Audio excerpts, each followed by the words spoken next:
안녕하세요. 법무법인 대한중앙 김 소장입니다. 안녕하세요. 조기현 변호사입니다. 충격적인 뉴스를 보게 되었습니다. 이재명 대표님이 실형을 받았네요. 예, 징역 1년에 집행유예 2년. 이제 구속되는 건 아닌데 그렇죠. 집행유예 받았습니다. 어떤 죄를 저질렀길래 실형을 받았죠? 지금 이재명 대표가 공직선거법 위반 혐의로 재판을 받고 있었어요. 대장동 관련해서 또 부동산과 연관되어 있는. 그렇죠. 네네. 당시 대장동 개발 특혜와 관련해서 김문기 씨가 관련이 있었는데 김문기 씨가 원래 이재명 대표 부하 직원이었단 말이에요. 네네네. 그런데 김문기 씨가 개발 특혜 비리 관련 연루가 되자 이재명 대표가 나는 김문기 씨를 모른다 라고 얘기했습니다. 얘기를 언론사 인터뷰에서 했어요. 모르는 사람이다. 그런데 이게 우리 공직선거법에는 허위사실을 언론사를 통해 공표해서 본인한테 유리하게 하기 위해서 거짓말을 하면은 처벌받습니다. 와, 그럼 그냥 모른다고 한 그것 때문에 징역 1년 집행유예 2년을 받은 거예요. 그렇죠. 그게 핵심이죠. 왜 이렇게 중하게 나왔냐면은 이 대장동 비리 특혜와 자기를 거리를 둬서 자기는 여기에 연루돼 있지 않은 것처럼 얘기를 해서 유권자를 혼동시켰다.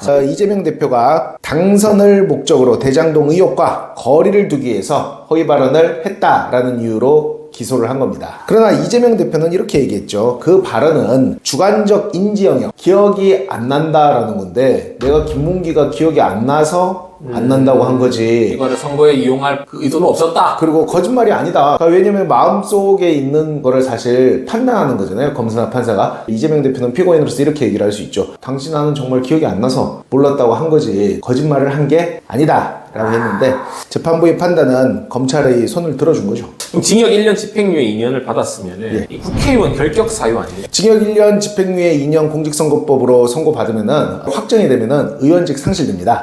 박탈이 돼버리는 거네. 지금은 확정이 아니죠. 1심만 선고났으니까. 대법원 판결까지. 2심도 있고 3심 대법원까지는 유지를 할 수 있지만 이대로 형이 확정되면은 국회의원직을 상실하게 되고 더 중요한 것은 확정이 되면은 5년 동안 선거에 못 나가기 때문에 유력 대선 후보로서는 치명적이죠.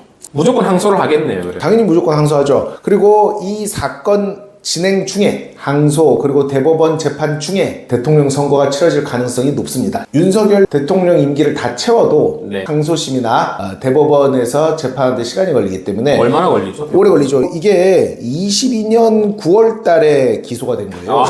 그래? 22년 9월에 기소가 됐으니까 2년 만에 지금 결과가 나온 거네요. 1심이 2년 만에 나왔으면 항소심이랑 대법원 다 합해도 2년이 넘을 걸로 보입니다. 그러면은 윤석열 대통령이 이제 끝나고 다음 대선 선거를 하고 만약에 이재명 대표가 대통령 당선되더라도 나중에 이게 유죄로 확정이 되면 그때 대통령직에서 내려와야 되고 그래도 그렇게 되는 거예요. 선거를 다시 해야 됩니다. 이게 이제 이른바 이재명 대표의 사법 리스크입니다. 진짜 리스크가 크네요. 그렇죠. 국민이 뽑아줬어도 이 사람이 유죄로 나중에 대법원에서 확정이 되면은 대통령 선거를 다시 해야 되니까 국민적 불편이라든지 부당성이 크냐. 그리고 어쨌든 검찰이 기소하는 거랑 다르게 법원에서 이재명 대표를 공직선거법 위반으로 유죄로 봤다는 것은 중도층 입장에서는 이재명 대표로부터 더 이탈하는 하나의 원인이 될 수도 있지 않을까 생각합니다. 이재명 대표 선거법 위반 징역 1년 집행유예 2년 선고에 대해서 한번 대표 변호사님과 말씀 나눠봤습니다. 감사합니다. 감사합니다.